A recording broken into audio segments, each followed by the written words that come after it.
आज जो हमारे गेस्ट हैं यहाँ पर पीछे बैक स्टेज पर, उनको किसी भी तरह के कोई भी इंट्रोडक्शन की जरूरत नहीं है। आप सब लोग उनको बहुत अच्छे से जानते हैं और उनको बहुत प्यार करते हैं। Please give an energetic and warm welcome to the one and only doctor Vikas Divya Kirti sir.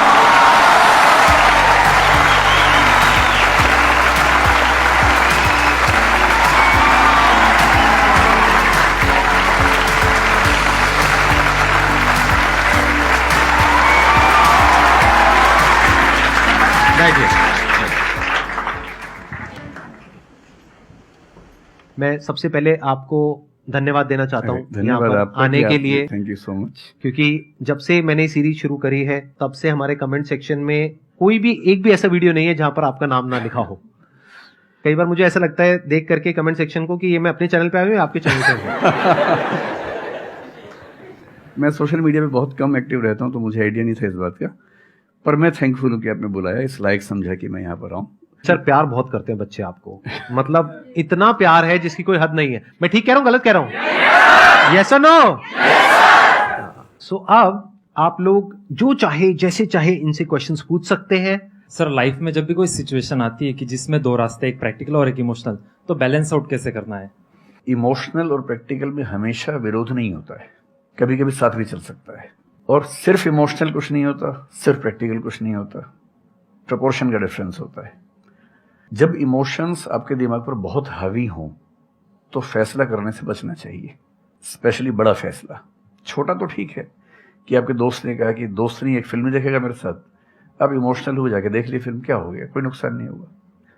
पर कोई ये कहे कि तो मुझसे प्यार नहीं करते, शादी नहीं कर सकते मुझसे और हमने शादी कर ली, ये ठीक नहीं है। सिर्फ इमोशंस में आके बहुत बड़ा फैसला मत कीजिएगा, चाहे वो करियर का हो, चाहे पार्टनर का हो, चाहे कोई भी फैसला हो। प्रैक्टिकल इतना नहीं हो जाना है कि आप मशीन, रोबोट या पत्थर बन जाएं। क्योंकि आप कितने भी सक्सेसफुल हो, यदि आप इमोशनली सक्सेसफुल नहीं है, इमोशनली स्टेबल नहीं है, इमोशनली वेलबींग के स्टेट में नहीं है, तो आपकी सक्सेस किसी काम की नहीं है, एकदम मीनिंगलेस है। So the success in totality needs emotional happiness, emotional stability as well. इसलिए इमोशंस को खारिज करके जिएंगे तो शायद कुछ अचीवमेंट्स बड़ी हो जाएं, पर वो किसी काम की नहीं है। केवल इमोशंस पे चलेंगे तो हो सकता है कि अचीवमेंट जिंदगी में ज्यादा हो ना पाए। तो बैलेंस की बात है। और सबसे अच्छा तरीका है जब बहुत इमोशंस हो, इंटेंसिटी बहुत ज्यादा हो, सिर्फ एक तरीका मैं जो अपनाता हूं, उस क्षण में फैसला नहीं करना है। कुछ भी हो, कोई कितना भी प्रेशराइज करे, सिर्फ इतना बोलिए कि मैं 24 घंटे बाद बताऊंगा आपको, थोड़ा सोचूंगा इस बारे में। और यदि आपने उस मोमेंट से खुद को बाहर निकाल लिया तो फिर आप डिटैच होकर देख पाएंगे और थोड़ा सा प्रैक्टिकल एलिमेंट भी रहे, इमोशनल एलिमेंट भी रहे, वो फैसले सबसे अच्छे रहेंगे लाइफ के लिए। मैं आपको एग्जांपल से बात समझाता हूँ।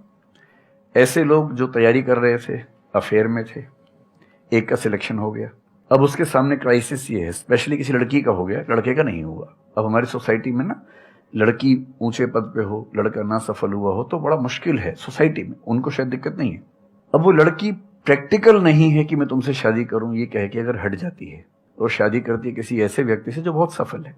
I know many such people personally, मैं नाम नहीं बोल सकता किसी का। मैंने जनरली पाया है कि वो लोग लाइफ में बहुत फ्रस्ट्रेशन में रहे बाद में, क्योंकि सफलता के नाम पर, प्रैक्टिकल होने के नाम पे ऐसे व्यक्ति को चुना जिसके साथ वो रह नहीं सकते ठीक से। और मैं ऐसे कई लोगों को जानता हूं जो IAS बने, IPS बने, जिनको करोड़ों रुपए के दहेज के ऑफर्स आए, साफ ठुकरा के कहा कि मैं जिंदगी एक ही व्यक्ति के साथ गुजार सकता हूं जो मेरे साथ है, और हैं, बहुत खुश हैं। अब कोई कह सकता है उनके परिवार में कि इसने प्रैक्टिकल फैसला नहीं किया, इमोशनल फैसला किया, पर अल्टीमेटली किसी चीज की वैल्यू क्या है? आपकी लाइफ बेहतर हो। यूट्यूब पे जिसके 1 लाख भी सब्सक्राइबर्स होते हैं वो मोनेटाइज करता है, 1 लाख क्या जब मिनिमम हो सकता है, खूब पैसा कमाते हैं, ब्रांड प्रमोशन करते हैं, साबुन तेल बेचते हैं बीच बीच में। आपका चैनल तो शायद देश में सबसे बड़ा चैनल है, आप चाहें तो कितना नहीं कमा लेंगे। मुझे कुछ दिन पहले एक एजेंसी के लोग मिले जिन्होंने बताया कि इनकी जैसी ख्याति है उस लेवल पर महीने में कोई 5-10 करोड़ भी कमाना चाहे तो कमा सकता है आराम से इस यूट्यूब चैनल से। तो मैंने पूछा कि वो कौन सी चीज है जो आपको इतना मजबूत बनाती है कि आप नहीं इस रास्ते पर जाते, मैं वो जानने में इंटरेस्टेड हूँ। तो 10 मिनट की बात के बाद मैं समझ में आ गया, क्योंकि अल्टीमेटली अगर मैं अपनी वैल्यू के खिलाफ चला गया तो खुश कैसे हो जाऊंगा? पैसा मुझे कैसे खुशी देगा जब मैं ही नहीं रहा, तो खुशी किस बात की? इसलिए इतना प्रैक्टिकल मत होना कि अपनी माँ के, पिता के, भाई बहन, दोस्त, जो प्रेमी प्रेमिका है, उनके इमोशंस के साथ खेलने लगो। इतना प्रैक्टिकल कभी मत होना, इतना इमोशनल मत होना कोई आपको बेवकूफ बना सके, बात बात पर बेवकूफ बनाता रहे। और बैलेंस, जिंदगी जो है ना वो मध्य मार्ग में है, जिंदगी एक्सट्रीम पे नहीं है, मध्य में है। तो प्रैक्टिकल और इमोशन का बैलेंस रखिए, लाइफ बढ़िया होगी।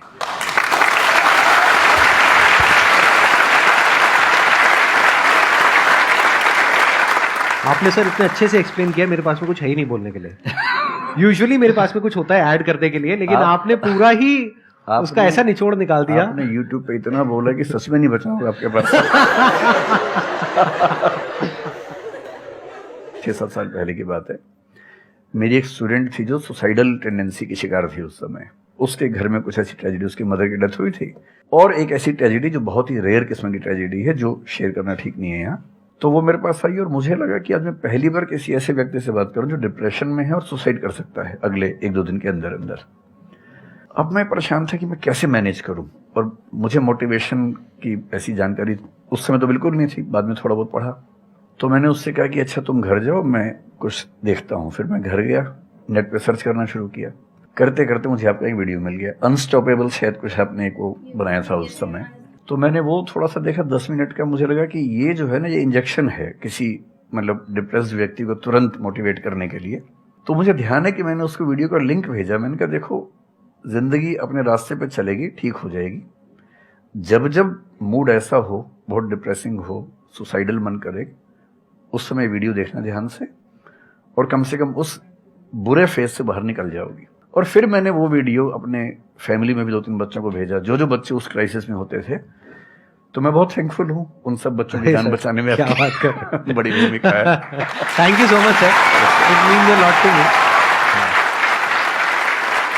ये तो आपने बहुत बड़ी बात कह दी सर, मेरे लिए बहुत बड़ी बात है ये। नहीं, कई बच्चों की जान बचाई होगी आपने जरूर। जो वो एक मोमेंट होता है, उस मोमेंट में कोई बचा ले तो लोग बच जाते हैं, वो मोमेंट क्रॉस हो जाए तो फिर चीजें बिगड़ जाती हैं। हेलो सर, नमस्ते। नमस्ते सर, बोथ ऑफ यू, मैं हमेशा से आप दोनों की बहुत फैन रही हूँ। मुझे बस ऐसा लग रहा है कि मैं सपना देख रही हूँ, मेरे लिए रियलिटी नहीं है। मुझे बस आपसे ये जानना, मैं हर मतलब एवरी डे 8 से 10 आवर में पढ़ाई करती हूँ, बट मुझे कभी कभी बहुत डिमोटिवेशन आ जाता है कि होगा नहीं होगा, क्या होगा पता नहीं। देखिए, डिमोटिवेशन अगर आपको दिन भर में 1 घंटे आता है, नहीं सर, ऑलमोस्ट टाइम पढ़ाई करने के बाद 2-3-4 दिन के बाद ही होता है, कंटिन्यूअसली नहीं होता। अगर महीने में 4-5 बार आता है और 1-1 दिन के लिए आता है, तो इसका मतलब आप एकदम ठीक हैं। अगर कोई व्यक्ति आपको ये कहे कि मुझे डिमोटिवेशन कभी नहीं होता, तो उसको इलाज की जरूरत है। आपको जरूरत नहीं है, क्योंकि जब आप अपने से बेहतर व्यक्ति को देखेंगे, आपको थोड़ा सा इंफीरियरिटी कॉम्प्लेक्स आएगा, डिमोटिवेशन आएगा। जब आप अपने से कमजोर को देखेंगे, आपको सुपीरियरिटी कॉम्प्लेक्स आएगा, थोड़ा सा मोटिवेशन ज्यादा हो जाएगा। जिस दिन टारगेट पूरा हो जाएगा, मोटिवेशन आ जाएगा। जिस दिन टारगेट पूरा नहीं होगा, डिमोटिवेशन आएगा। जिस दिन टेस्ट में आपके मार्क्स अच्छे आएंगे, आप मोटिवेशन के साथ लौटेंगे। जिस दिन खराब आएंगे, डिमोटिवेशन होगा। लेकिन ध्यान रखिए, जिस दिन आप मोटिवेटेड हैं, उस दिन आप वजह बन गए कईयों के डिमोटिवेशन की। लगातार मोटिवेटेड होना एक मेंटल इलनेस की निशानी है, और लगातार डीमोटिवेटेड होना डिप्रेशन की निशानी है। इन दोनों से बचना है। तो डीमोटिवेशन की बहुत हाइप है, इतनी हाइप की जरूरत नहीं है। थोड़ा बहुत हो, एंजॉय कीजिए उसको। और जब जब लगे कि जिंदगी बहुत खराब चल रही है, तो मैं जो करता हूँ, अजीब सा लगेगा आपको, मैं कभी कभी शमशान घाट चला जाता हूँ। सर, मैंने ये सुनी है, आपने वीडियोस में भी कहा है। सच में चला जाता हूँ, या ट्रॉमा सेंटर चला जाता हूँ देखने के लिए। ट्रॉमा सेंटर में जाके 1 घंटा बैठ के आ जाइए, मोटिवेशन आ जाएगा। और शमशान घाट में जाके देख लीजिए कि हम जैसे हमसे कम उम्र के लोग वहां जल रहे होते हैं, तो लगता है हम जिंदा तो हैं। अगर मैं थोड़ा सा कॉग्निटिव लेवल पर बात करूं, एक बहुत बड़ा साइकोलॉजिस्ट हुआ, उसका नाम है ब्रेंटानो, कभी सर्च कीजिएगा उसको। ब्रेंटानो ने ह्यूमन कॉन्शियसनेस को स्टडी किया, और उसने ये बताया कि ह्यूमन कॉन्शियसनेस की बेसिक नेचर है कि जो हमारे पास है वो हमें नजर नहीं आता, जो नहीं है वो नजर आता है। तो the consciousness of lacking something is the nature of human consciousness. इसलिए इसी बात को एक शेर में, बहुत प्रसिद्ध शेर में कहा गया है, दुनिया जिसे कहते हैं जादू का खिलौना है, मिल गया सो मिट्टी है, नहीं मिला वो सोना है।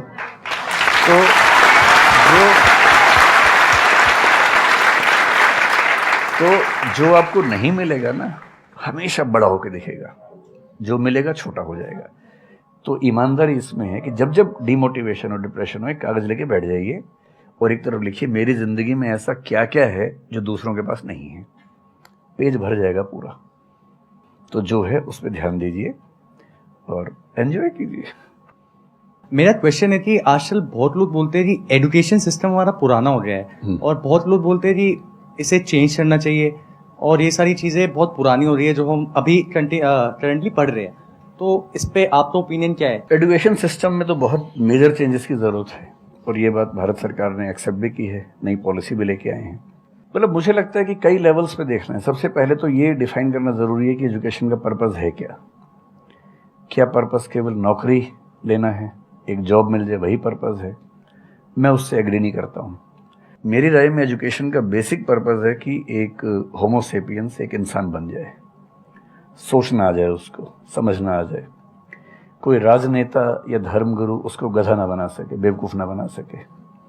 उसे इतनी समझ हो कि वो चीज़ों को फैक्चुअली ऑब्जेक्टिवली समझ सके, तर्क कर सके, बहस कर सके और अगर तर्क और बहस में सामने के तर्क ठीक हैं तो उनको एक्सेप्ट भी कर सके, इतना विनम्र भी रहे।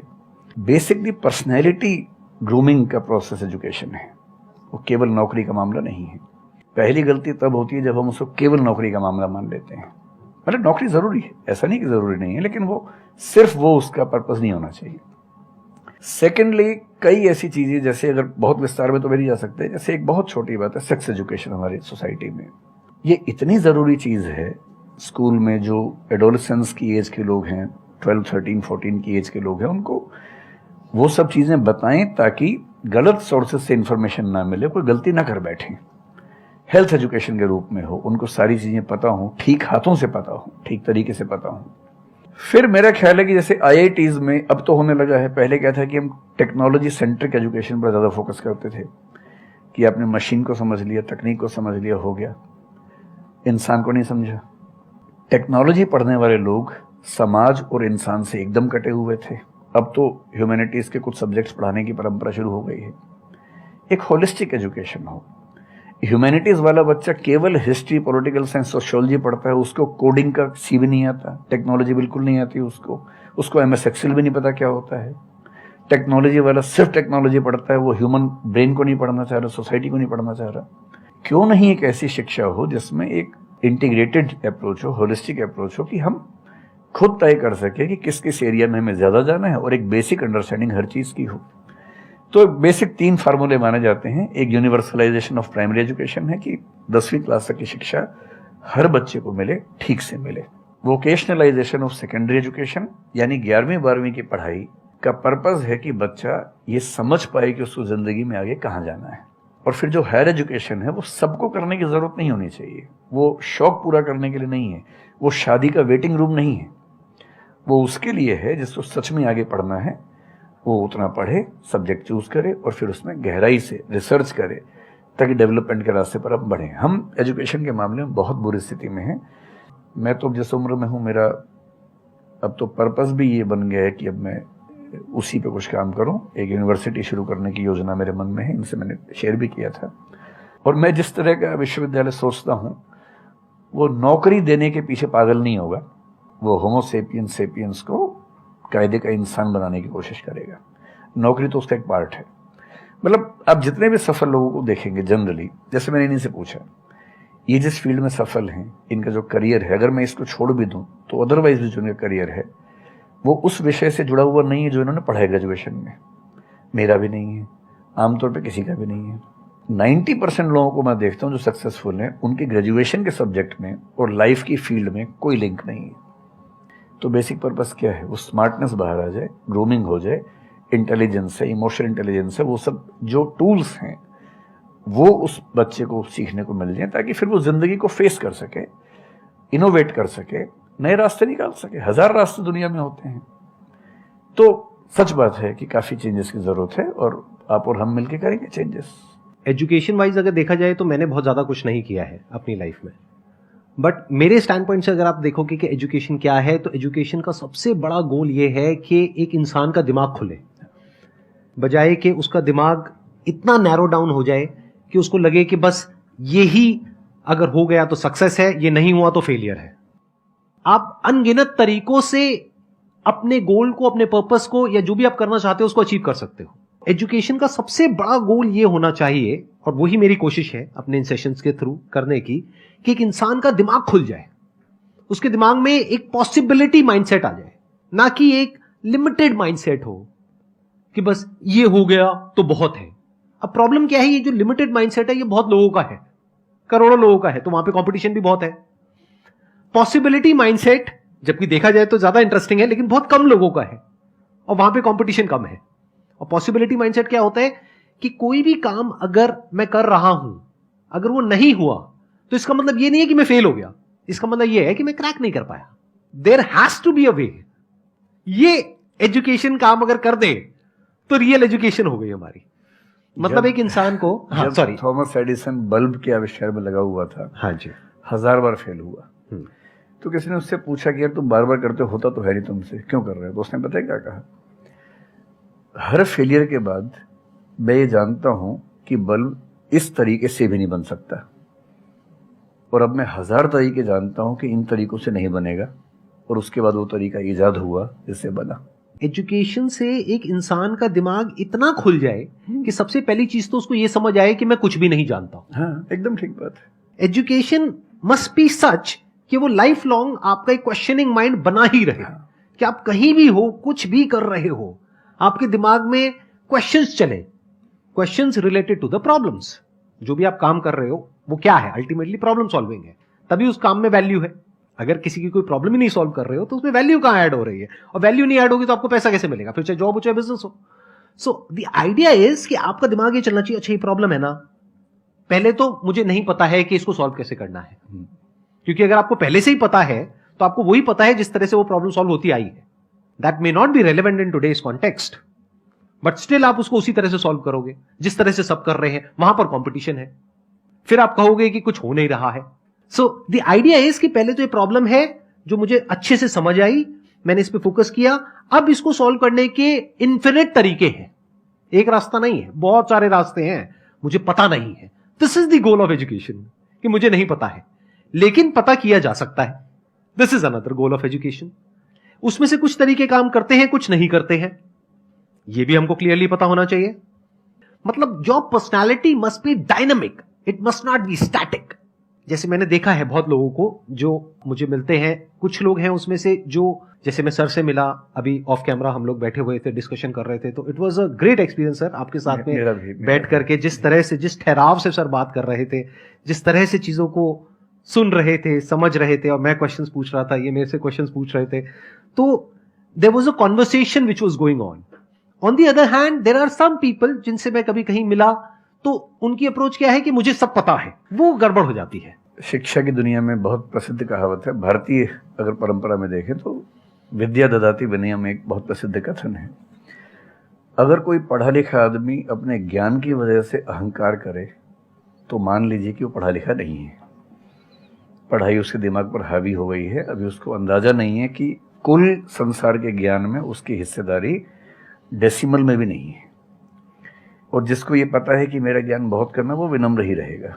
और इसलिए जो बड़े प्रोफेसर्स हैं, अगर आप कभी सुनेंगे, मैं जानता हूँ, मैं यूनिवर्सिटी में जब पढ़ता था, सबसे बड़े प्रोफेसर क्या बोलते थे कि मैं इस विषय का विद्यार्थी हूँ, कभी नहीं बोलते थे कि मैं प्रोफेसर हूँ।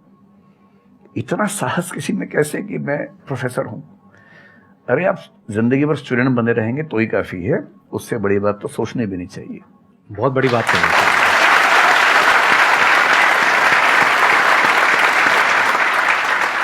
मतलब कि एजुकेशन का गोल आपको प्रोफेसर बनाना नहीं है, आपको स्टूडेंट बनाना है। हाँ।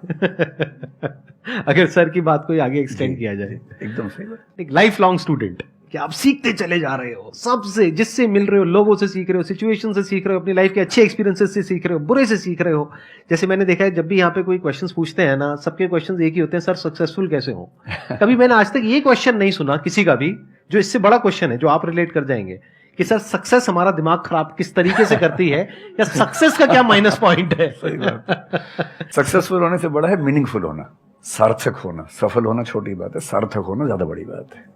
सर मेरा क्वेश्चन ये है कि लाइफ में बहुत सारे सर्कमस्टांसेस आते हैं जहाँ पे मतलब हमें ये लगता है, बहुत सारे निगेटिव थॉट्स आते हैं कि मतलब आगे कैसे बढ़े, how to get rid of fear of failure. Sir कैसे हम इसको हैंडल करें, अगर हम कोई किसी चीज़ को शुरू करना चाहते हैं सर, तो हमारे दिमाग में बहुत सारे निगेटिव थॉट्स चलते रहते हैं, हो पाएगा नहीं हो पाएगा, बहुत तरह के नेगेटिव क्वेश्चंस आते रहते हैं सर, तो इसको कैसे हैंडल करना है सर इस सिचुएशन को?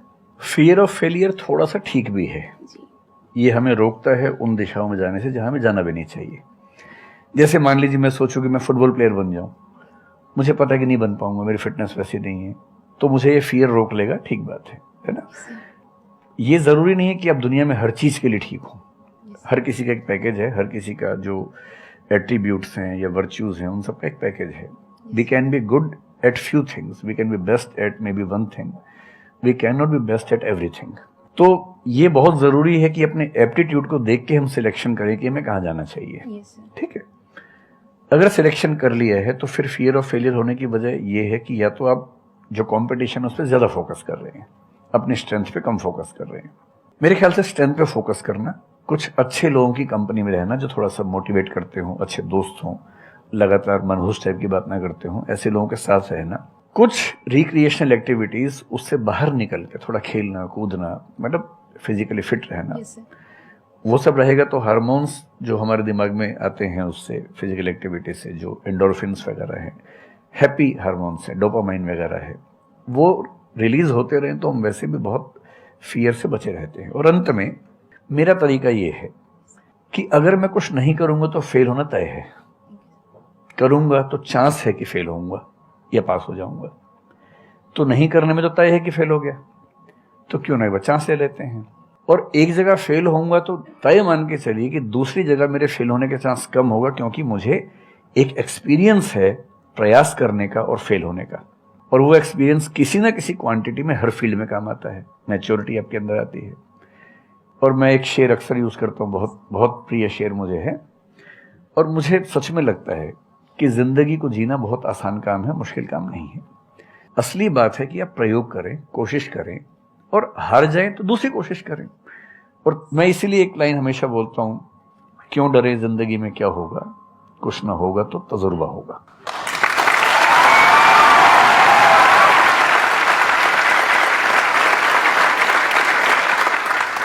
मुझे भी सर के जैसे मोटिवेशनल स्पीकर बनना है सर, पर मैं ये सोचती हूँ कि अगर मैं वीडियो बनाऊंगी, कंटेंट बनाऊंगी, तो संदीप सर को छोड़ के या फिर बहुत बड़े बड़े मोटिवेशनल स्पीकर्स हैं उनको छोड़ के मुझे देखेगा कौन। मतलब ये मेरे अंदर थॉट्स आते हैं कि अभी मेरा मतलब मैं 19 ईयर की हूँ, तो मैं जब वीडियो कंटेंट बनाऊंगी तो मैं कुछ, मुझे ऐसा मतलब मेरे अंदर ये थॉट है कि मैं कोई बड़ा आदमी नहीं हूँ या फिर कुछ बड़ा नहीं हूँ, तो मैं ये वीडियो कैसे डाल सकती हूँ, लोग क्या सोचेंगे कि मतलब तू ये तो खुद कुछ नहीं है और लोगों को मोटिवेट कर रहा है, ऐसा मेरे अंदर थॉट आता है। पहले या तो कुछ कर लीजिए जिंदगी में, उसके बाद मोटिवेट कर लीजिए, और नहीं तो मोटिवेशन एक पूरी साइंस है, साइकोलॉजी से जुड़ी साइंस है, उसको ठीक से पढ़ के रिसर्च करके उससे बात कीजिए। शुरू में तो जब इन्होंने भी शुरू किया होगा, कहाँ शुरू में लोग जानते होंगे, बड़ी लंबी स्ट्रगल होती है, किसी भी फील्ड में इतनी लंबी स्ट्रगल है। देखिए जो आदमी सफल है ना, आप ये जो हमारा वर्तमान है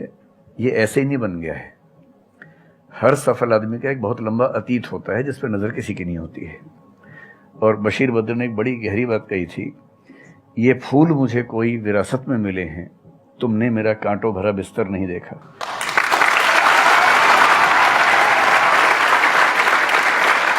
कितने साल तक ये लहूलुहान हुए होंगे, रोज छिला होगा शरीर, तब जाके लोगों ने पहचानना शुरू किया होगा। लगातार काम करने से, जिसको कंसिस्टेंसी कहते हैं, परसिवियरेंस कहते हैं, बात बनती है, आपकी भी बनेगी। मैं तो कई ऐसे लोगों को जानता हूं जिन्होंने एकदम स्क्रैच से शुरू किया और उसके बाद वो टॉप पे पहुंचे। आपने अपने क्वेश्चन में दो बातें टच करी, एक कि आपको मोटिवेशनल स्पीकर बनना है, एक है कि फियर ऑफ फेलियर है। एक तो ये फियर ऑफ फेलियर को हटाइए, अगर आपको मोटिवेशनल स्पीकर बनना है तो अपने माइंडसेट को रखिए एक्सपेरिमेंटल माइंडसेट। आप ये समझिए life is like an experiment. एक साइंटिस्ट का माइंड कैसा होता है, वो ये थोड़ी ना सोचता है कि मैंने ये एक्सपेरिमेंट किया, ये फेल हो गया तो क्या होगा। उसको पता है failure is the part of success. जब तक 20-30 बार, 50 बार, 100 बार कोई एक्सपेरिमेंट फेल नहीं हुआ, इसका मतलब वो कुछ नया ट्राई नहीं कर रहा, इसका मतलब वो तो रिपीट कर रहा है। जैसे स्कूल में बच्चे करते हैं लेबोरेटरी में कि बुक में देखा बस उसको कॉपी किया, तो दोनों में फर्क हो गया ना। एक है कुछ नया डिस्कवर करना, कुछ नया क्रिएट करना, एक है जो क्रिएट हो चुका है उसको रिपीट करना। तो you are talking about becoming a motivational speaker. तो अगर आप मेरे जैसे बनेंगे तो कोई क्यों देखेगा आपको? आपको तो अपने जैसा बनना पड़ेगा ना। तो अब उसमें क्या करना पड़ेगा? अब आपको क्या पता कि आपके अंदर ऐसा क्या है जिसको लोग देखना चाहें? उसके लिए तो एक्सपेरिमेंट करना पड़ेगा, ट्राई करना पड़ेगा। एक तरह से आप वीडियो बना के डालोगे, कोई नहीं देखेगा। दूसरी तरह से बना के डालोगे, कोई नहीं देखेगा। फिर तीसरी तरह से, फिर चौथी तरह से। हो सकता है 6 महीने बाद, 1 साल बाद, 2 साल बाद जा करके कहीं थोड़ा सा कुछ ऐसा क्लिक हो जाए जो हो सकता है आपको लग रहा था कि शायद ये नहीं होगा और वो क्लिक हो जाए। बट ये सब होता उसी के साथ में जो कुछ कर रहा होता है, जो कुछ ट्राई करता है। जैसे ट्राई करोगे तो हो सकता है हो जाए, नहीं करोगे तो पक्का है नहीं होगा, जैसा अभी सर ने थोड़ी देर पहले कहा था।